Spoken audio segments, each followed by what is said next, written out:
నాకంటే ఇదేం పదం అని అనుకోలేదు. తెలంగాణ పదం దండం పెట్టడం.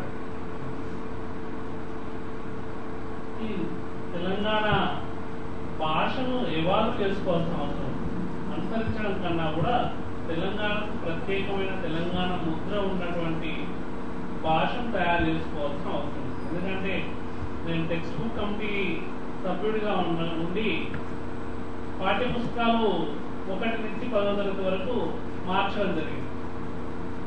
తెలంగాణ ముద్ర ఉన్న భాషలో రాసిన యాది అని మిగతా ఇంకా తప్పుడుబండ కృష్ణమూర్తి యాదవ్ లాంటి పోయమ్స్ అందరినీ తెలంగాణ ముద్ర ఉన్నటువంటి వ్యాసాల్ని, కవిత్వాన్ని, కథల్ని, ఎందుకంటే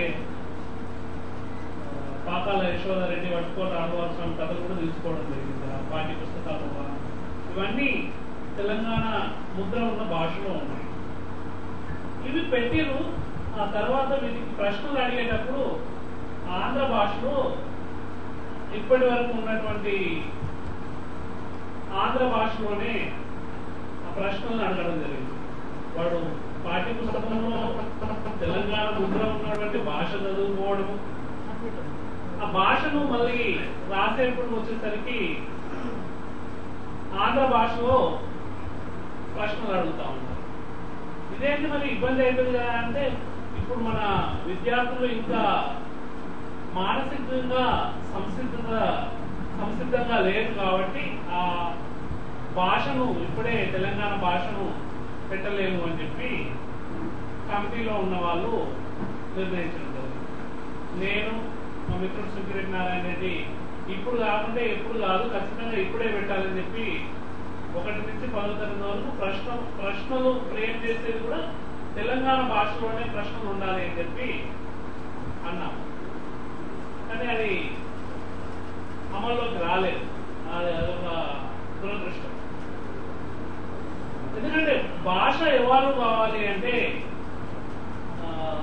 ఈ ప్రాంతంలో నివసించే వాళ్ళందరి ప్రాతినిధ్యం ఉన్నప్పుడే ఆ తెలంగాణ భాష ఏర్పడతారు. ఇప్పుడు ముస్లింలని కలుపుకొని పోవాలి, వివిధ సామాజిక వర్గాల వాళ్ళని కలుపుకొని పోవాలి. వాటితో పాటుగా గిరిజనులు, ఆదివాసులు వీళ్ళు మాట్లాడే భాషలోని పదాలని కూడా తెలంగాణ భాషలో క్రోడీకరించుకున్నప్పుడు మాత్రమే తెలంగాణ ముద్ర ఉన్నటువంటి భాష ఒకటి ఏర్పాటు కాదు. తెలంగాణ ముద్ర ఉన్నటువంటి భాష అంటే ఆ పదం వాడినట్టయితే తెలంగాణ వాడికి ఖచ్చితంగా అర్థం కావాలి.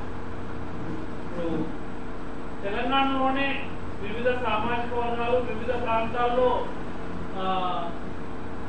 ఒక డిఫరెంట్ అర్థాల్లో పదాన్ని వాడుతూ ఉంటారు. హైదరాబాద్ లో కోకరకాయ అంటే మహబూబ్నగర్లో చెవలకాయ అంటారు. నీకు కరీంనగర్కి పోతే కోటిప్పుడుకాయ అంటారు. ఇట్లా ఈ డిఫరెంట్ ఒక అదే కోకరకాయనే మిగతా ప్రాంతాల వాళ్ళు భిన్నంగా పిలుస్తూ ఉంటారు. అంటే ఈ ఒక ఆమోదనీయమైన పదాన్ని యూజ్ చేసినట్టయితే పాఠ్య పుస్తకాల్లోకి చేర్చుకోవడానికి వీలైతుంది. ఒక పదము పాఠ్య పుస్తకాల్లోకి వచ్చినప్పుడు మాత్రమే దానికి అథెంటిసిటీ వచ్చి ప్రశ్నలు అడగడం ద్వారా, అది ఎగ్జామ్ లో కానివ్వండి, కాంపిటేటివ్ ఎగ్జామ్స్ లో కానివ్వండి, ఆ పరంపర సాగినప్పుడు మాత్రమే ఆ పదం యొక్క ఉపయోగం అనేది పెరుగుతూ ఉంటుంది. అలాగే దీనికి మీడియా అనేది కూడా చాలా దోహదపడతా ఉంటుంది. భాష ఇప్పుడు తెలంగాణ భాష నిజంగా తెలంగాణ భాష ఎక్కడ బతుకున్నది అంటే, ఏ ఊరికైతే బస్సు ఉండదో అక్కడ మాత్రమే తెలంగాణ ముద్ర ఉన్న భాష బతుకుంది. బస్సు పోయినట్టయితే ఇక్కడ పోయినడు భాష వీడి వాడి మీద ఎక్కువగా అటువంటి భాష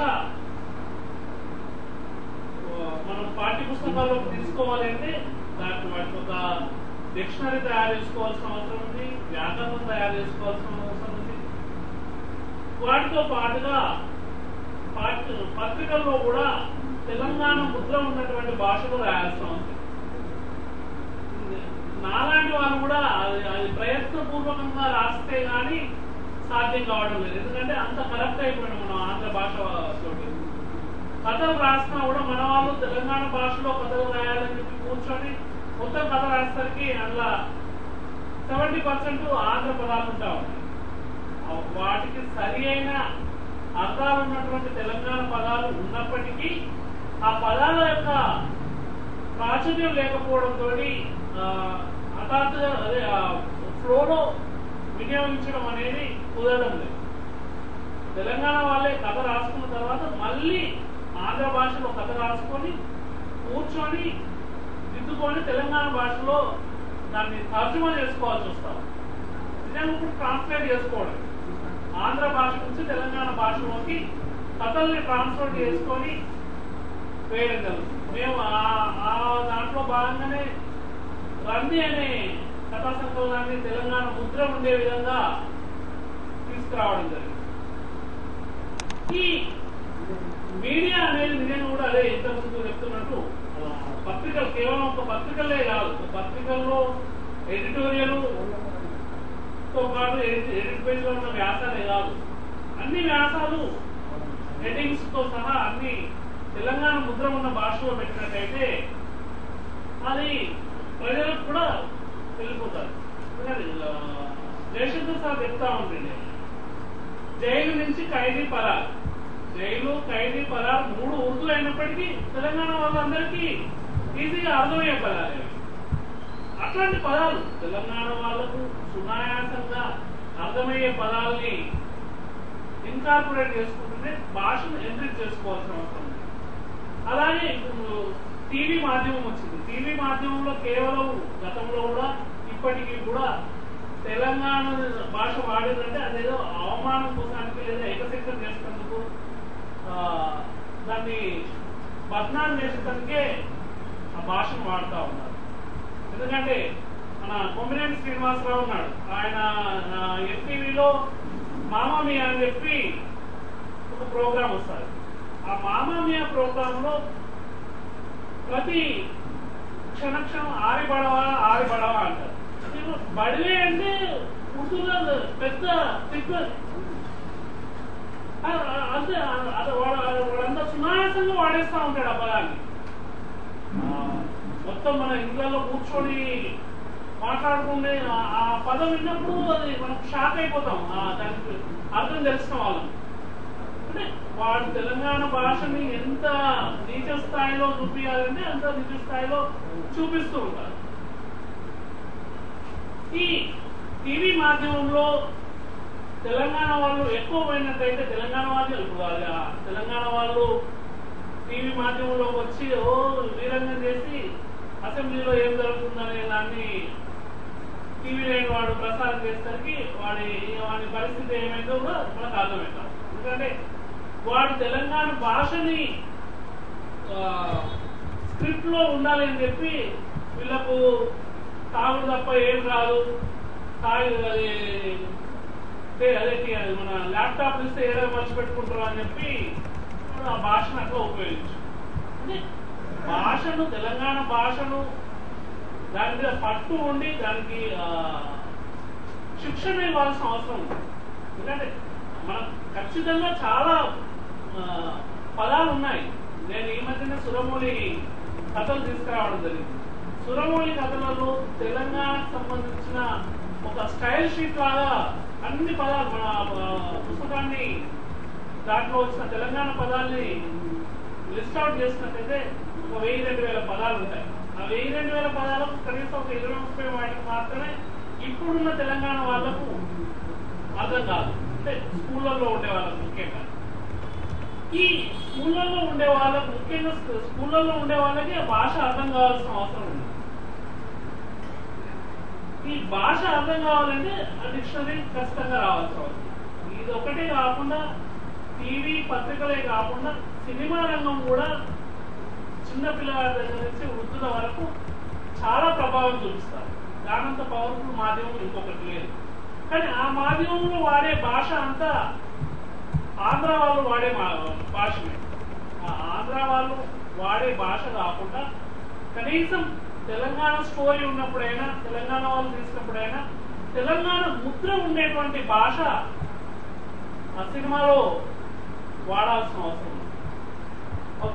వాడడమే కాకుండా అవసరం అనుకున్న దగ్గర ఆ పదానికి అర్థం చెప్పించే విధంగా కూడా పాత్రలతోటి మాట్లాడించవచ్చు. ఆ తెలంగాణ భాషను అట్లా ఎన్రిచ్ చేసినట్టయితే అందరికీ తెలంగాణ భాషలో మాట్లాడడం, తెలంగాణ భాష ఎంత గొప్పదో అనేది తెలిసి వచ్చేందుకు అవకాశం ఉంటుంది. ఈ తల్లి భాష పేరిట, మాతృభాష పేరిట ఎవరి మాతృభాష ప్రామాణిక తెలంగాణ భాష అవుతుంది అని చెప్పి చర్చ జరగాల్సిన అవసరం. ఎందుకంటే భాష అనగానే అదేదో బాపనల భాషనే అయిపోతా ఉంది. బాపనలు రాసిందే బాపనలు పత్రికల్లో, ఎందుకంటే మొదటి నుంచి సాహిత్య రంగంలో ఉన్నది, పత్రికా రంగంలో ఉన్నది, వివిధ మాధ్యమాల్లో ఉన్నది. ముందుగా మాధ్యమాల్లోకి వచ్చింది బ్రాహ్మణులే కాబట్టి వాళ్ళు ఇంట్లో మాట్లాడుకునే భాషనే, లేదా వాళ్ళు చదువుకున్నారు కాబట్టి, ఆంధ్ర వాళ్ళు పుస్తకాల్లో చదువుకున్నారు కాబట్టి అదే భాషను పాఠ్య పుస్తకాల్లో పెట్టడానికి ప్రయత్నం చేస్తున్నారు రాసులు. అది దాన్ని మనం ఇన్ని రోజులు చదువుకుంటా ఉన్నాం. మనం నాన్ బ్రాహ్మణ్ అయితే వాడు ఇంట్లో మాట్లాడుకునే భాష ఒకటి, స్కూల్ పోతే స్కూల్లో పంతులు చెప్పే భాష ఒక తీరుగా ఉంటుంది, వాటిలో ఆడుకోవడానికి పోతే ఆ గుంపులో వాడే భాష ఇంకొక తీరుగా ఉంటుంది. వీడు అర్థం చేసుకున్నది రాస్తే ఆ దిద్దేటువంటి ఆ భాష ఇంకో తీరుగా ఉంటుంది. ఇన్ని భాషా ఇబ్బందుల్ని అధిగమించి వాడు ఒక ప్రామాణిక భాష ఏర్పడి దాంట్లో అందరికీ అర్థమయ్యే విధంగా రాయాలి అంటే దానికి శిక్షణ తరగతుల్ని, ఓరియంటేషన్ క్లాసెస్ ఎడ్యుకేషన్ డిపార్ట్మెంట్ వాళ్ళు పెట్టాలి. అలాగే ఇలాంటి టిఆర్సి లాంటి సంస్థలు కూడా డిక్షనరీస్ చేయొచ్చు. భాషకు సంబంధించిన పునశ్చరణ తరగతులు కూడా నిర్వహించినట్టయితే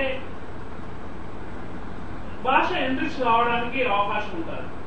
ఈ తల్లి భాష పేరిట వాళ్ళు వాడే భాష కాకుండా తెలంగాణ ముద్ర ఉండే భాష, మాటికి తెలంగాణ ముద్ర ఉండే భాష అంటే ఆ భాష మాట్లాడినట్టయితే అన్ని కులాల వాళ్ళకు, అన్ని మతాల వాళ్ళకు, ఇక్కడ ఉండే వాళ్ళందరికీ అదే ఇది మన భాషలో పోయి అని చెప్పి అనుకోవాలి. అది మన భాష అని చెప్పి అనుకోవడానికి చాలా పదాలు ఉన్నాయి. ఇప్పుడు గోకరకాయ లాంటి పదాలు చెప్పినట్టు తినడానికి వాడే వస్తువులు మనం ఆంధ్ర వాళ్ళు మాట్లాడే భాషని వాడము. మనం రోజువారీ వ్యవహారాలలో ఇంట్లో పుట్టికూరని అంటావు, ఆనపకాయని అంటావు, పరలాగా సొరకాయ అనము, గోంగూర అనము. కానీ ఇవి నిత్య వ్యవహారంలో వాడే భాషల్ని తెలంగాణ ముద్ర ఉండాలి. ఇంకొకటి అది కొన్నిసార్లు ఎట్లా అంటే తెలంగాణని పదాలు వాడేటప్పుడు ఎగతాళి చేస్తూ ఉంటారు. మనం చాలా సార్లు బండరాయి అంటాం, పేపర్ కాగితం అంటాం. పేపర్ అన్నా కాగితం అన్నా ఒకటే, బండ అన్నా రాయి అన్నా ఒకటే, నడి మధ్యన అంటాం. నడుమ అన్నా మధ్యన కూడా అన్నా కూడా ఒకటే. ఇవన్నీ ఆ పదాలు అట్లా వస్తూ ఉంటాయి. ఈ పదాలని, ఇట్లాంటి పదాలను కూడా ఎన్రిచ్ చేసి తెలంగాణ ముద్ర ఉన్నటువంటి పదాలని ఆల్రెడీ చాలా ఏంది అన్న చెప్పినట్టు ఏఆర్ చరిత్ర దగ్గర నుంచి అంతకుముందు కుతుబ్ షాహీ కూడా తెలుగులో రాసిండు. ఆయన కూడా బతుకమ్మ పాటలు రాసిండు. దీపావళి నాడు ఆయన మీటింగ్ అదేంటి అలై బలై ఉండేది. ఇవన్నీ ఆ టైం నుంచి వచ్చినటువంటి భాషని మనం జల్లెడ పట్టాల్సిన అవసరం ఉంది. ఇప్పుడు ఏంటంటే ఈ టెక్స్ట్లలో వచ్చిన పదాలని జల్లెడ బట్టి తెలంగాణ పదాలని ఈ వెలుగులోకి తీసుకొచ్చి వాటికి ఒక డిక్షనరీ తయారు చేయాల్సిన అవసరం ఉంది.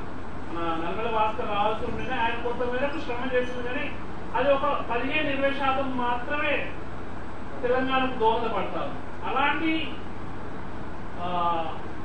ఒక 500-600 పేజీలలో వచ్చినట్టయితే చాలా పదాలు ఉన్నాయి. ఒక 5,000-6,000 పదాలు, నేను 1000 పదాలు అయితే సురమౌళి కథలలోనే ఉన్నాయి. ఎందుకంటే ఆయన సురమౌళి కథలు రాసినప్పుడు ఆయన కరీంనగర్ లో విలాసాగరం అని చెప్పి వేములవాడ దగ్గర పుట్టినా కూడా ఆయన పనిచేసిందంటే హైదరాబాద్ లో, కొన్ని రోజులు వరంగల్ లో కూడా అడ్వకేట్ గా ప్రాక్టీస్ చేసిండు. ఇలా ఈ హైదరాబాద్ మొత్తం హైదరాబాద్ తెలంగాణలో ఆయన తిరిగింది కాబట్టి కథలు ఆయన 56 వరకే రాసింది. 56 తర్వాత ఆయన కథలు రాయలేదు. 56 తర్వాత ఎందుకు కథలు రాయలేదు అంటే ఆంధ్ర వాళ్ళ భాషలో కథలు రాయాలి అంటే ఆయనకు ఇష్టం లేకుండా ఉండేది. ఎందుకంటే నేను నా తల్లి భాషలో నాకు తెలిసిన తెలంగాణ భాషలో నేను రాస్తాను తప్ప వాళ్ళ కోసం నేను ఎందుకు రాస్తాను. ఎందుకంటే వాళ్ళకు తెలిసిన భాషలో రాస్తే గానీ ఆ కథలు వచ్చరాకపోయేది. అట్లా రాయడానికి నిరాకరించి తెలంగాణ ముద్ర ఉన్న తెలంగాణ భాషలోనే ఆయన కథలు రాసిండు.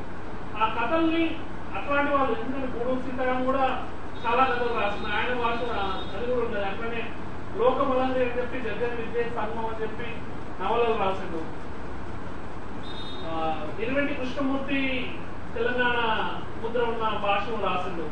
వీళ్ళందరి రచనల నుంచి పదాన్ని సేకరించి మొదటి నుంచి ఉన్నటువంటి తెలంగాణ పదాలను కూడా సేకరించి ఒక డిక్షనరీగా తయారు చేసి దానికి ఒక వ్యాకరణం ఏర్పాటు చేసుకున్నట్టయితే తెలంగాణ భాష ఎంట్రిచ్ కావడమే కాకుండా ఈ ఎగతాళి చేసే వాళ్లకు ముక్కు మీద ముద్దినట్టుగా మూతోటి జవాబు చెప్పినట్టుగా ఉండాలి. ఆ మూతోటి జవాబు ఇవ్వడానికి మనం మన ముద్ర ఉన్న భాషను, ఇది ఇప్పుడు నేను మాట్లాడే భాష కూడా ఖచ్చితంగా తెలంగాణ భాష కాదు. దాన్ని మాట్లాడాలి అంటే ఇంత ముందుకు చెప్పుకున్నట్టుగా ఆమోదనీయత లేదా సంసిద్ధత అనేది ఇంకా ఏర్పాటు కాలేదు. ఆ సంసిద్ధత రావడానికి, ఆమోదనీయత రావడానికి మనం కృషి చేయాల్సిన అవసరం ఉంది. దాంట్లో భాగంగా ఇలాంటి చర్చలు ఇంకా జరగాల్సిన అవసరం ఉంది.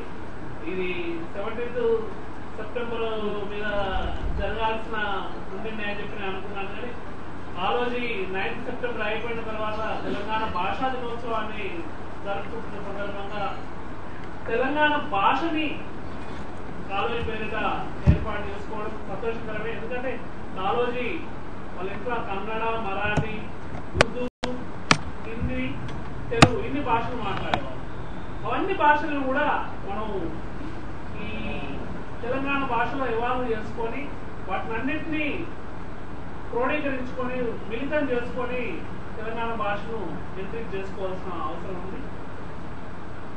దాంట్లో భాగంగా ఇలాంటి చర్చలు ఇంకా ముందు పత్రికా సంపాదకులతోటి, రచయితలతోటి ఒక గెట్ టుగెదర్ గా ఏర్పాటు చేసి దాన్ని ఎంట్రీజ్ చేసుకోవాల్సిన అవసరం ఉంది. ఈ అవకాశం ఇచ్చినందుకు మిత్రులందరికీ ధన్యవాదాలు.